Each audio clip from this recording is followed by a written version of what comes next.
నమస్కారం. ప్రేక్షకులందరికీ శుభోదయం.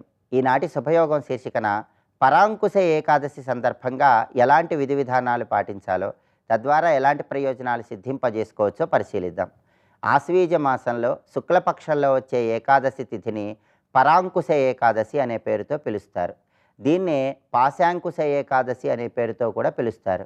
ఈరోజు ఎవరైతే ఏకాదశి వ్రతాన్ని ఆచరిస్తారో వాళ్ళని విష్ణుమూర్తి ఒక అంకుశంలాగా రక్షిస్తాడని, వాళ్ళకున్నటువంటి అపమృత్యు దోషాలన్నీ పోగొట్టి దీర్ఘాయుర్దాయాన్ని కలిగింపజేస్తాడని ప్రామాణిక గ్రంథాల్లో చెప్పడం జరిగింది. ఈ పరాంకుశ ఏకాదశికి ఉన్నటువంటి పౌరాణిక కథను మనం పరిశీలించినట్లయితే, ఒకానొక సమయంలో వింధ్యాచల పర్వత ప్రాంతాలలో క్రోధనుడు అనే పేరు కలిగిన వేటగాడు ఉండేవాడు.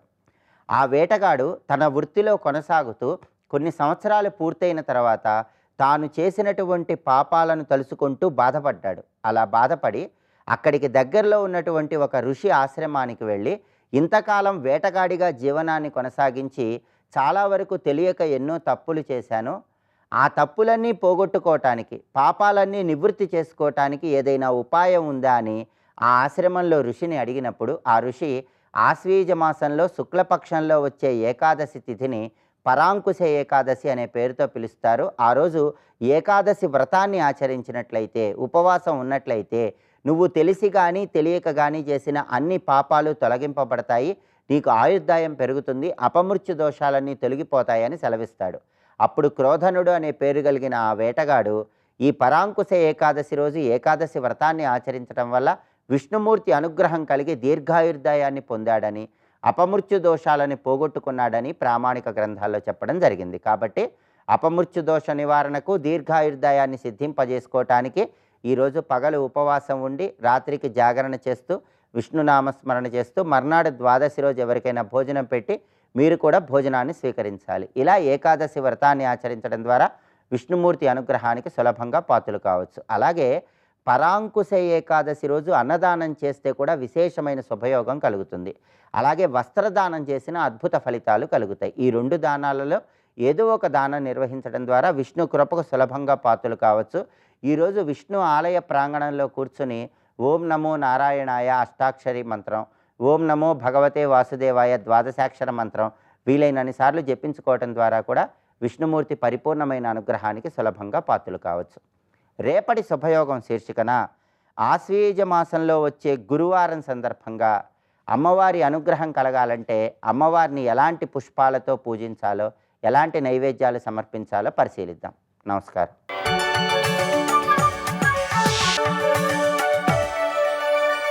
నందకిశోర నవనీత చోర నాద విహార శ్రీధర, నందకిశోర నవనీత చోర నాద విహార శ్రీధర. ఈ జ్ఞానం కలిగితే నువ్వు ఎక్కడే పొందుతావు. అందుకు భగవానుడు మనల్ని ఇక్కడికిక్కడే తరింపజేయడం కోసం ఇంత చెప్తున్నాడండి. ఇక్కడే పొందుతావు. ఒకవేళ ఇక్కడ తెలుసుకోలేదు అనుకో, మహతి వినష్టికి, మళ్ళీ తెలుసుకోలేవు, మొత్తం నశించిపోతావు, జాగ్రత్త, నీకు గ్రేట్ లాస్ అనే మాటను ఇక్కడ ప్రకటించాడు. అందుకే తమేవం విద్వాన్ అమృత ఇహ భవతి నాణ్యపంథా విద్యతే యనాయ. మనం మామూలుగా చదివే మంత్రంలో ఏం భావం చూడండి.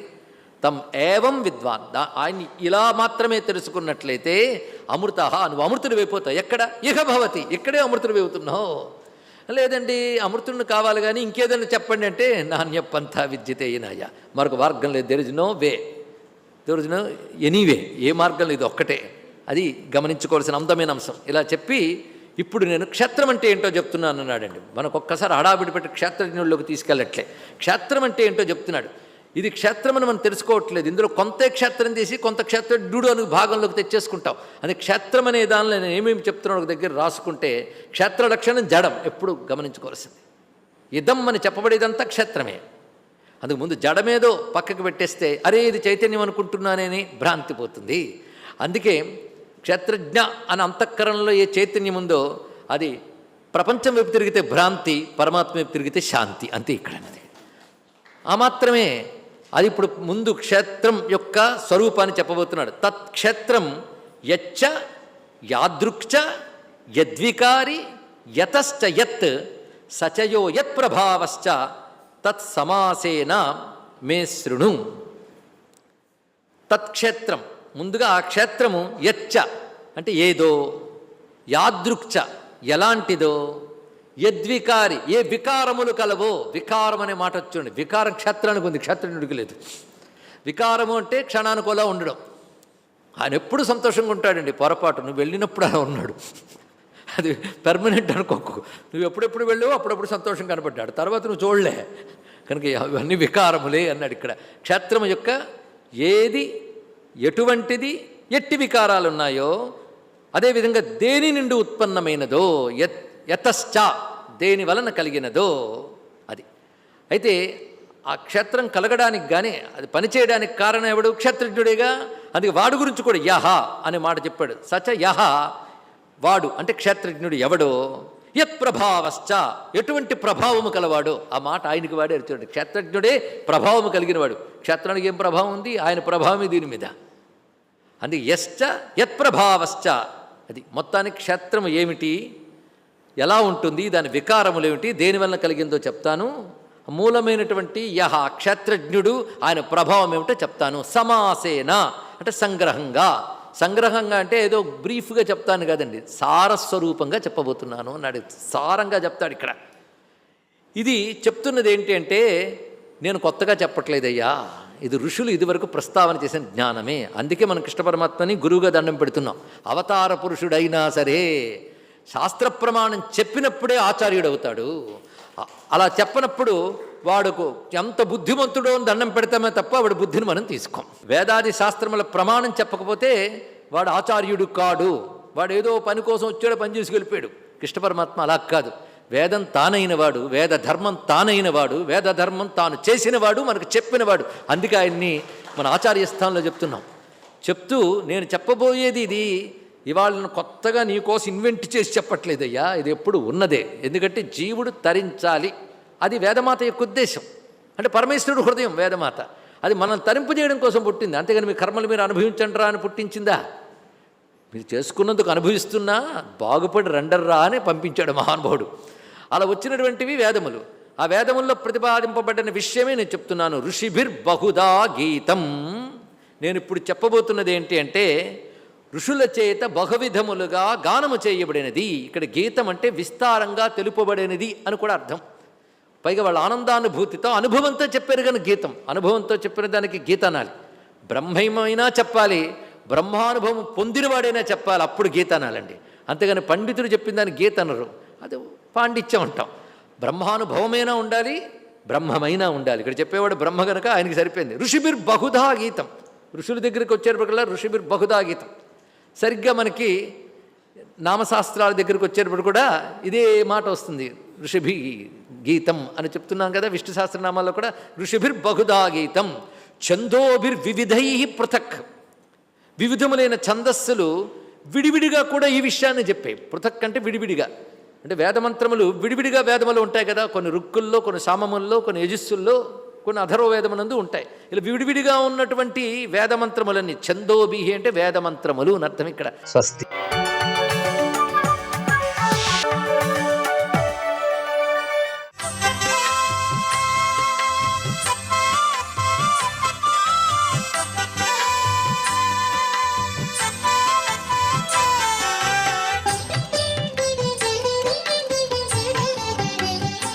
ఓం నమో నారాయణాయ, ఓం నమః శివాయ, శ్రీమాత్రే నమః.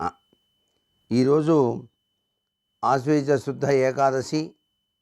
ఈ ఏకాదశినే మనం పాశాంకుశ ఏకాదశి అని చెప్పేసి కూడా అంటారు.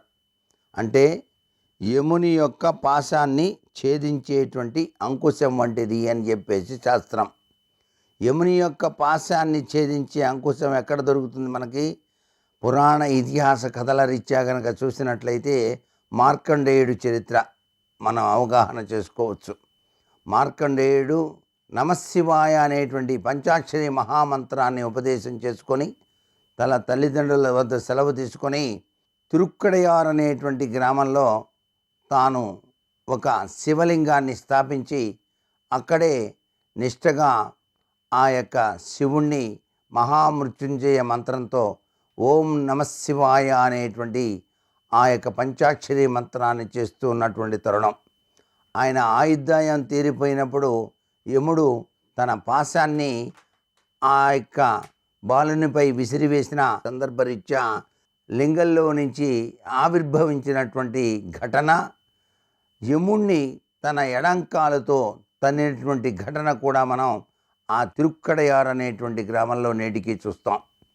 అంత గొప్ప విశేషకరమైనటువంటి కథనం వెనకాల దాగిన పరమార్థాన్ని అర్థం చేసుకుంటే ఈ యొక్క మహామంత్రం, మృత్యుంజయ మహామంత్రంలో దాగిన పరమార్థాన్ని ప్రతి ఒక్కరూ అర్థం చేసుకోవచ్చు. అందుచేతనే ఈరోజు ఉపవాసం ఉండి మహామృత్యుంజయ మంత్రాన్ని గనక ధ్యానం చేసినట్లయితే తప్పనిసరిగా పూర్ణ ఆయుర్దాయంతో జీవితాన్ని సాధించడానికి ఆస్కారం ఉంటుంది.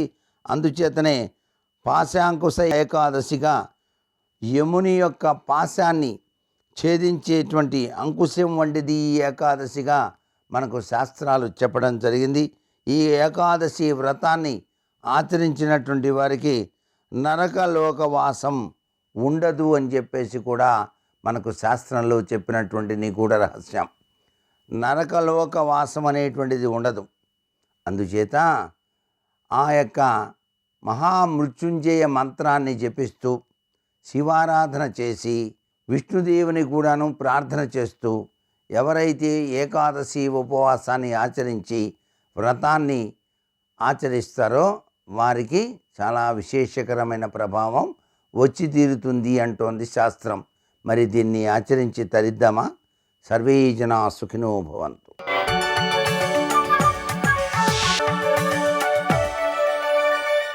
सर्वमङ्गलमाङ्गल्ये शिवे सर्वार्थसाधिके शरण्ये त्र्यम्बिके देवी नारायणि नमोऽस्तुते.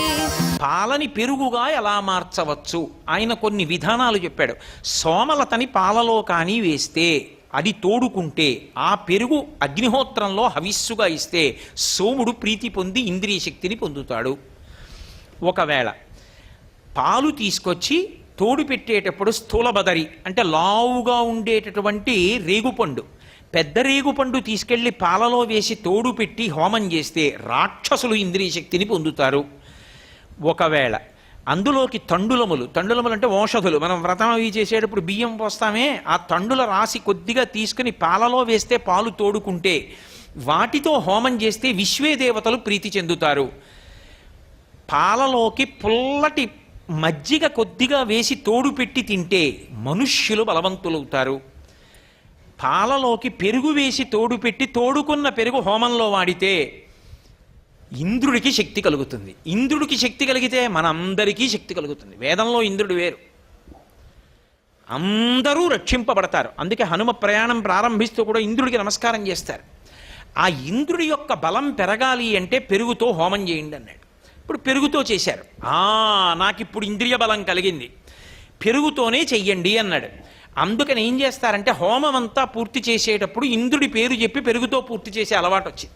అందుకే సౌభాగ్య వస్తువుల్లో కూడా ఆవు పాలు పెరుగుగా మారితే అది ఇస్తే దానివల్ల సౌభాగ్య వస్తువు అని భాస్కరరాయల వారు నిర్ణయించడానికి కారణం ఇక్కడే ఉంది.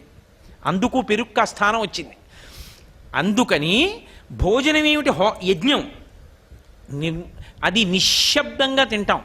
నిశ్శబ్దంగా తింటున్నప్పుడు లోపల ఉన్నటువంటి అగ్నిహోత్రం ఒకటి ఉంది. అహం వైశ్వానరో భూత్వా ప్రాణినాం దేహమాశ్రితః ప్రాణాపాన సమాయుక్తం పచాన్యన్నం చతుర్విధం. ఇక్కడే ఉన్నాడు. ఒకవేళ ఉపనయనం అవలేదు, బెంగేం లేదు, ఈ ఒక్క శ్లోకం చదువుకుని మౌనంగా భగవన్నామం చెప్తూ భోజనం చేశావు. ఇప్పుడు ఆ భోజనం చేస్తే అది యజ్ఞం అయింది. యజ్ఞం దేంతో పూర్తి చెయ్యాలని చెప్పాడు ప్రజాపతి? పెరుగుతో చేస్తే ఇంద్రుడికి శక్తి పెరుగుతుంది. ఇంద్రుడికి శక్తి పెరిగితే నీకు ఇంద్రియ శక్తి పెరుగుతుంది. ఇంద్రియ శక్తి పెరిగితే 10 మందికి ఉపయోగపడతావు, నిన్ను నువ్వు ఉద్ధరించుకుంటావు. అందుకని పెరుగుతో భోజనం పూర్తి చేయడం యజ్ఞం కాబట్టి. అంతే తప్ప పెరుగుతో మొదలెట్టి పప్పుతో పూర్తి చేయరు. పప్పుతో మొదలెట్టి పెరుగుతో పూర్తి చేస్తారు. ఇప్పుడు ఎక్కడదది? భూమికి సంబంధించిందే. భూమి నుండి మళ్ళీ భూమిలో పడిపోయిన ఇంద్రుడి ఇంద్రియ శక్తిని ఇంద్రుడికి చేర్చడానికి మార్గాన్ని సువ్యవస్థితం చేసింది ఆ ప్రజాపతి యొక్క శక్తి. అదే అమ్మవారు. ఈ కదలికలన్నిటినీ కలిపి ఈ సమాహార స్వరూపాన్ని అమ్మవారు అని పిలుస్తారు, పరదేవత అని. కాబట్టి అశ్వక్రాంతే రథక్రాంతే విష్ణుక్రాంతే వసుంధర. ఇంత ఐశ్వర్యము ఈ భూమిలో ఎలా ఉంది అంటే విష్ణుక్రాంతే ఇది విష్ణువు చేత ఆక్రమింపబడింది. ఎప్పుడు అంటే వామనమూర్తి రూపంలో వచ్చి బలిచక్రవర్తి దగ్గర 3 అడుగులు దానం అడిగినప్పుడు ఇంతంతైవటుడింతయై మరియుతానింతయ్య భోవీధిపై అంతై తోయుధ మండలగ్రమణ కల్లంతై ప్రభారాశిపై అంతై చంద్రునకంతయై ధ్రువునిపై అంతై మహర్వాటిపై అంతై సత్యపదోన్నతుండగుచో బ్రహ్మాండాంత సంవర్ధి అయి పెరిగిపోయాడు కదా మహానుభావుడు. అప్పుడు ఈ భూమిని అంతటినీ తన పాదం పెట్టి కొలిచాడు. ఈ భూమి విష్ణువు యొక్క పాదము చేత ఆక్రమింపబడింది కాబట్టి భూమికి ఐశ్వర్యం వచ్చింది. సర్వం శ్రీ ఉమామహేశ్వర పరబ్రహ్మార్పణమస్తు. స్వస్తి.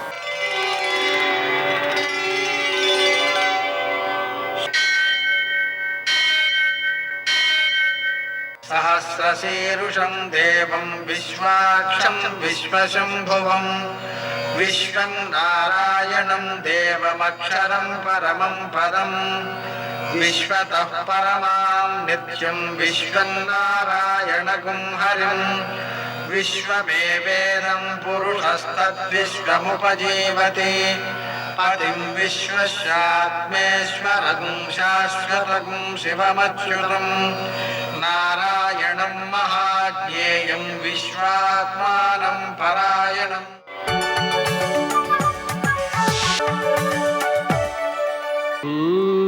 శౌర్యమథేందురింద్రపదవీ సన్మంగళం మంగళం. ఆపదామవహర్తారం దాతారం సర్వసంపదాం లోకాభిరామం శ్రీరామం మోక్షదం తన్నమామ్యహం. నేటి కాలమాన విశేషాలను గమనిద్దాం. స్వస్తి శ్రీ చాంద్రమాన శోభకృన్నామ సంవత్సరం దక్షిణాయనం శరదృతువు ఆశ్వయుజమాసం శుక్లపక్షం బుధవారం సూర్యోదయం 6:15 సూర్యాస్తమయం 5:44 తిథి ఏకాదశి మధ్యాహ్నం 12:31 వరకు, నక్షత్రం శతభిషం మధ్యాహ్నం 1:28 వరకు, వర్జం రాత్రి 7:20 నుంచి 8:48 వరకు, దుర్ముహూర్తం మధ్యాహ్నం 11:37 నుంచి 12:22 వరకు, అమృతకాలం ఉదయం 6:51 నుంచి 8:25 వరకు, మరల తెల్లవారుజామున 4:07 నుంచి 5:35 వరకు, రాహుకాలం బుధవారం కాబట్టి మధ్యాహ్నం 12 నుంచి 1:30 వరకు, అష్టకౌర్గరీత్యా శుభప్రదమైన సమయం మధ్యాహ్నం 1:35. నేటి విశేషం విజయ ఏకాదశి. సర్వేష స్మార్తులకు వైష్ణవులకు మాధ్వులకు కూడా ఇది విజయ ఏకాదశి. ఈ విజయ ఏకాదశి సందర్భంగా మనం ఉపవాస వ్రతాధికాన్ని ఆచరించడం ద్వారా విజయాలు సిద్ధిస్తాయి. అలాగే గో పద్మవ్రతం, తులసీ వ్రతం, రంగవల్లీ వ్రతం, గోద్వాదశీ వ్రతం మొదలైనటువంటివి ఈరోజు ఆరంభం చేస్తూ ఉంటారు. ఈ రకమైన వ్రతాలను ఆరంభించి ఆచరించడం ద్వారా వాటిలో వాయనములు మొదలైనటువంటివి ఇవ్వడం ద్వారా దానం కొద్దీ బిడ్డలు అనేటువంటి సామెతను అనుసరించి కలియుగంలో కలవు దానం కలవు దానం కలవు దానం విశిష్యతే అనే వచనాన్ని అనుసరించి దానం అధికంగా చేయడం ద్వారా ఉత్తమ సంతానం, మహాత్ముల జననం మొదలైనటువంటివి కలిగే అవకాశాలు ఉన్నాయి. అందువలన భారతీయులైనటువంటి మాతృమూర్తులు ఈ రకమైనటువంటి వ్రతాచరణలు చేయడం ద్వారా ఉత్తమ సంతానాన్ని పొందడం ద్వారా భారతదేశంలోనే ఎక్కువ మంది మహాత్ములు జన్మించడానికి కారణమైంది. అటువంటి మాతృమూర్తులందరికీ కూడా నమస్కరిస్తూ ఇటువంటి వ్రతాచరణను ఆచరించాల్సినదిగా కొనసాగించాల్సినదిగా ప్రార్థిస్తున్నాను. నేటి ఆణిముత్యాలు.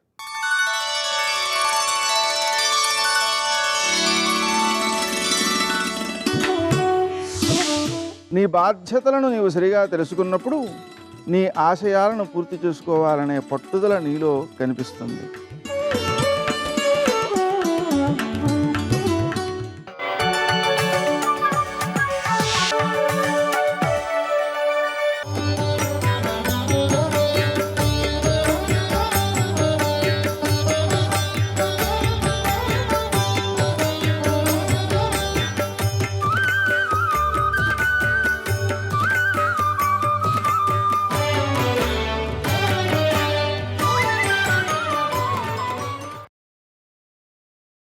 జగత్తును ధరించటానికి కానీ భరించటానికి కానీ పరమాత్మకు వేరే ఏ ప్రయత్నంతోనూ అవసరం లేదు.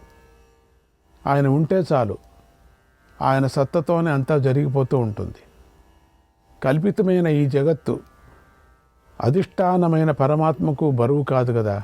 పైన చెప్పిన విధంగా ఈశ్వరుడికి పురుషోత్తముడనే పేరు ప్రసిద్ధిగా ఉంది. ఆయనకి ఈ పేరు ఏ విధంగా కలిగింది, ఆ పేరు ఎలా సార్థకమైంది అనే విషయాన్ని చెబుతూ, నేను నిరతిశయుడినైన ఈశ్వరుడిని అని భగవంతుడు తనను తాను ప్రకటించుకుంటూ తన స్వరూపాన్ని తెలుపుతూ చూపిస్తూ ఇలా చెబుతున్నాడు. యస్మాక్షరమతీతోహం అక్షరాదపి చోత్తమః అతోస్మి లోకే వేదే చ ప్రథితః పురుషోత్తమః. నేను క్షరాన్ని దాటి అక్షరానికన్నా ఉత్తముడై ఉన్నా కనుక లోకంలోనూ వేదంలోనూ పురుషోత్తముడు అని ప్రసిద్ధికెక్కాను. పరమాత్మ క్షరానికంటే అతీతుడు. క్షరం అంటే సంసారమాయారూపమైన అశ్వత్థ వృక్షం. పరమాత్మ దానిని దాటిపోయినవాడు. అంతేకాదు, ఈ సంసార మాయా వృక్షానికి బీజమైన అక్షరం కంటే కూడా ఉత్కృష్టమైన వాడు, పైన ఉన్నవాడు. కనుక పరమాత్మ క్షరాక్షరాల కంటే ఉత్తముడు. అందుచేతనే లోకంలోనూ వేదంలోనూ ఆయన పురుషోత్తముడని పిలువబడుతూ ప్రఖ్యాతి చెందాడు. భక్తజనులు జ్ఞానులు ఆయనను పురుషోత్తముడిగా తెలుసుకొని ఉన్నారు. కవులు కావ్యాదులలో పరమాత్మను పురుషోత్తముడనే పేరుతో స్తుతిస్తున్నారని తెలుసుకోవాలి. ఇక ఇప్పుడు పైన చెప్పబడినటువంటి పరమాత్మను తెలుసుకున్న వాడికి ఫలం చెప్పబోతున్నాడు. యో మామేవమసమ్మూఢః జానాతి పురుషోత్తమం స సర్వవిద్భజతి మాం సర్వభావేన భారత. ఓ అర్జున, ఎవడు మోహము తొలగిన వాడై నన్ను ఈ విధంగా పురుషోత్తముడిగా తెలుసుకుంటాడో ఆ సర్వవేత్త నన్ను సర్వాత్మభావంతో భజిస్తూ ఉంటాడు. భరతవంశంలో పుట్టిన ఓ అర్జున, ఎవడైతే పైన చెప్పిన అవ్యయుడు, లోకత్రయాన్ని ధరించిన ఈశ్వరుడు మొదలైన విశేషణాలు గల నన్ను ఈ విధంగా చెప్పిన రీతిలో పరమాత్మ క్షరాక్షరాలను దాటి ఉన్నటువంటి పురుషోత్తముడు అని తెలుసుకుంటాడో అతడే అసమ్మూఢుడు. లేదా ఆ అసమ్మూఢుడే అంటే ఉపాధి అయిన క్షరం యొక్క కానీ అక్షరం యొక్క కానీ సంబంధాన్ని ఆత్మయందు ఆరోపించేటటువంటి అజ్ఞానానికి వశుడు కానివాడే అయం అహమస్మి, ఇతడు నేనే అయి ఉన్నాను అని నన్ను పురుషోత్తముడిగా తెలుసుకుంటాడు. అలా తెలుసుకున్నవాడే సర్వజ్ఞుడు. సర్వాత్ముడై సర్వాన్ని తెలుసుకొని ఉన్నాడు కనుక అతడు సర్వజ్ఞుడని పిలువబడతాడు. ఆ సర్వజ్ఞుడు సర్వభూతాల్లోనూ ఉన్న నన్ను సర్వభావంతోనూ సర్వాత్మరూపుడిగా, అంటే భగవంతుడే అందరి ఆత్మ, భగవంతుడే అన్ని రూపాల్లోనూ ఉన్నాడు అనే భావంతో భజించినవాడు అవుతున్నాడు. ఇక్కడ భజతి అని చెప్పటంతో క్షరాక్షరాలకు అతీతుడైన వాడే భగవంతుడు. పరమాత్మని తెలుసుకున్న వాడికి భక్తియోగమే ఫలమని చెప్పినట్టు అయింది. ఈ అధ్యాయంలో మోక్ష ఫలాన్ని ఇచ్చే భగవంతుడి యొక్క తత్వజ్ఞానాన్ని గురించి చెప్పి ఇక ఇప్పుడు దాన్ని స్తుతిస్తున్నాడు. ఇతి గుహ్యతమం శాస్త్రం ఇదముక్తం మయా నఘ ఏతద్బుద్ధ్వా బుద్ధిమాన్ స్యాత్ కృతకృత్యశ్చ భారత. పాపరహితుడైన ఓ అర్జున, అతి రహస్యమైన ఈ శాస్త్రం ఈ విధంగా నా చేత చెప్పబడింది. ఓ భారత, ఈ శాస్త్రాన్ని తెలుసుకున్నవాడు బుద్ధిమంతుడు అవుతాడు, కృతకృత్యుడు కూడా అవుతాడు. ఈ రీతిగా భగవంతుడు ఈ శాస్త్రాన్ని చెప్పి దీనిని గుహ్యతమం అంటున్నాడు. అంటే అత్యంత రహస్యమైనది అని అర్థం. అత్యంత రహస్యమైనది కనుకనే దీనిని గోప్యతమం అని కూడా అంటున్నాడు. అంటే రహస్యంగా దాచవలసిన వాటిలో గొప్పది అని అర్థం. జ్ఞానాన్ని అందరికీ చెప్పాలి కానీ రహస్యంగా దాచవచ్చా అనే ప్రశ్న కలుగుతుంది.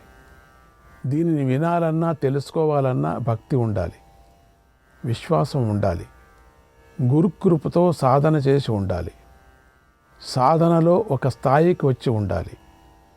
ఆ స్థాయిల గురించి 14 అధ్యాయాలలోనూ భగవంతుడు పూర్తిగా చెప్పాడు. 14 అధ్యాయాలు. ఇంతవరకు అన్ని విషయాలను బాగా అర్థం చేసుకున్నవారు, అంతవరకు చెప్పుకొని వచ్చిందంతా ఇదేనే. 14 అధ్యాయాలు బాగా సాధన చేసేవారే ఈ అధ్యాయాన్ని అర్థం చేసుకోగలరు. అంటే అవన్నీ తెలిస్తేనే ఇది తెలుస్తుంది, లేకపోతే తెలీదు. అనుభవానికి తెచ్చుకోగలరు అని తాత్పర్యం. అహం లేనివారు మాత్రమే నన్ను ఇలా తెలుసుకోగలరు అని భగవంతుడే చెప్పి ఉన్నాడు. స్థాయి లేని వారికి చెబితే వారికి అర్థం కాదు.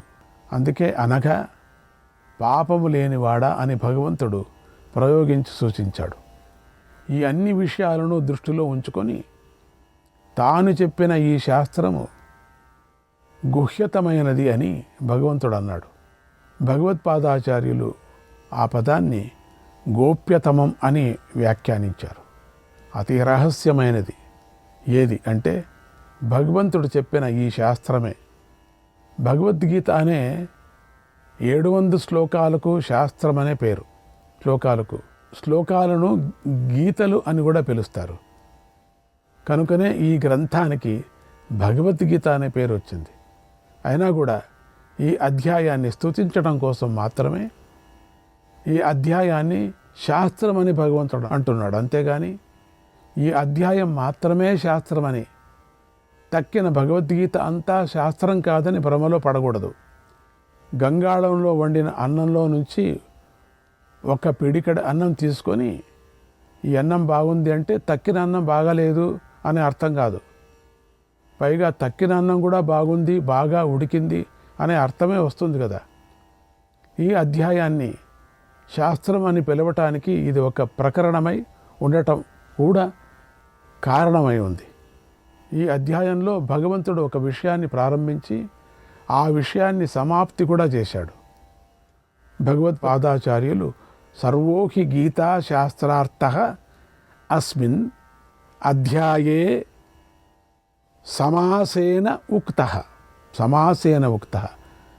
న కేవలం గీతాశాస్త్రార్థ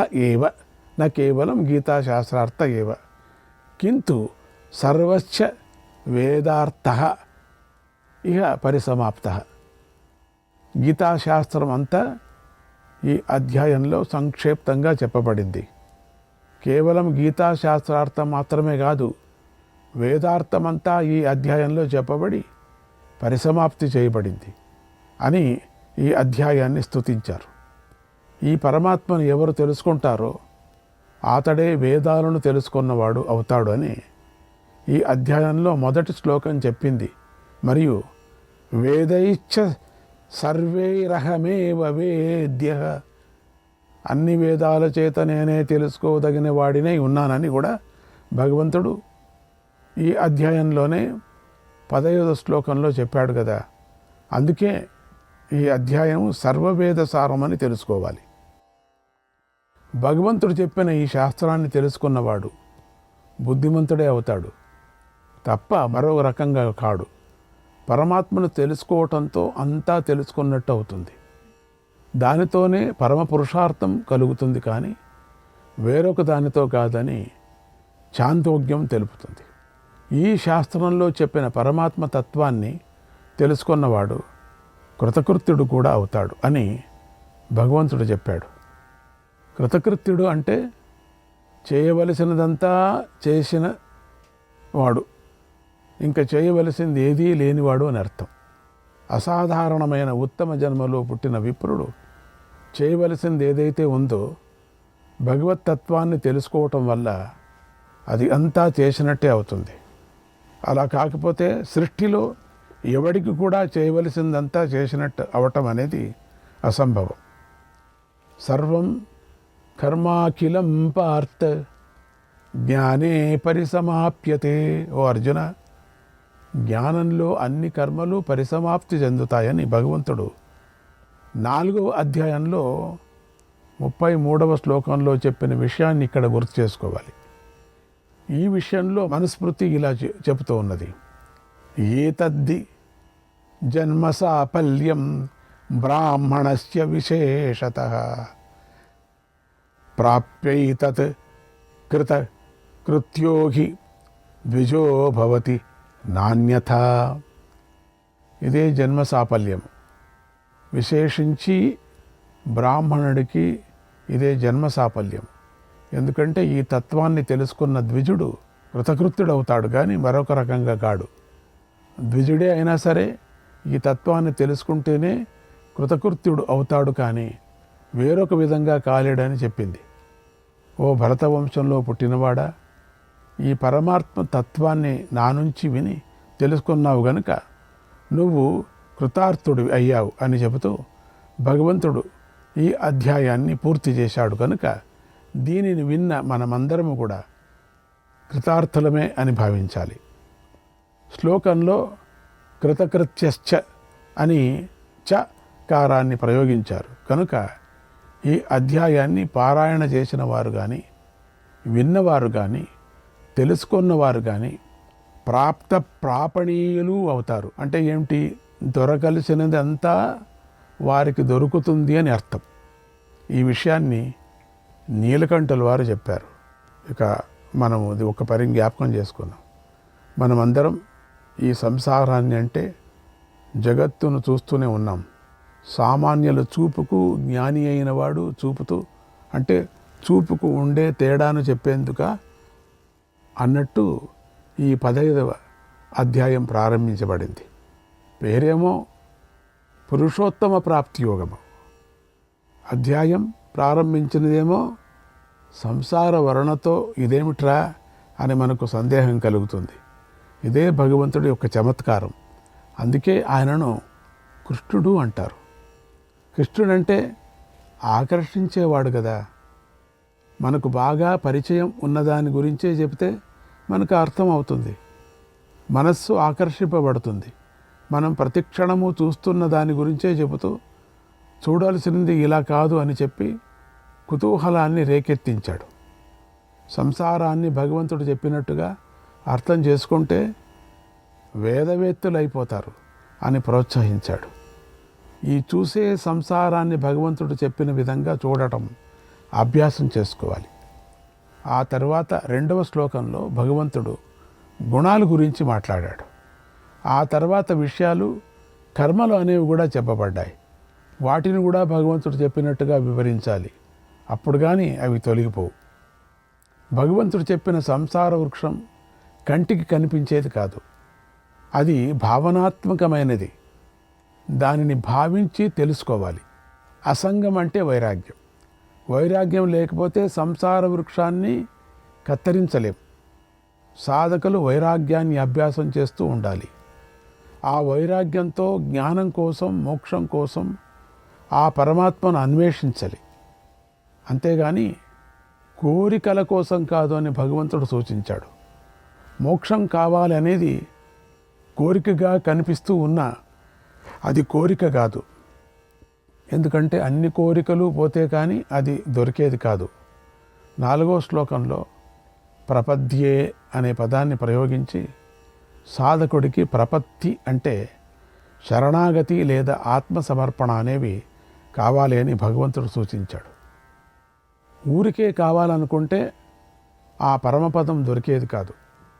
దానికి కావలసిన సాధనాలను, మరి ఎటువంటి సాధకులు ఆ పరమపదాన్ని పొందుతారో ఆ విషయాన్ని కూడా భగవంతుడు 5వ శ్లోకంలో చెప్పాడు.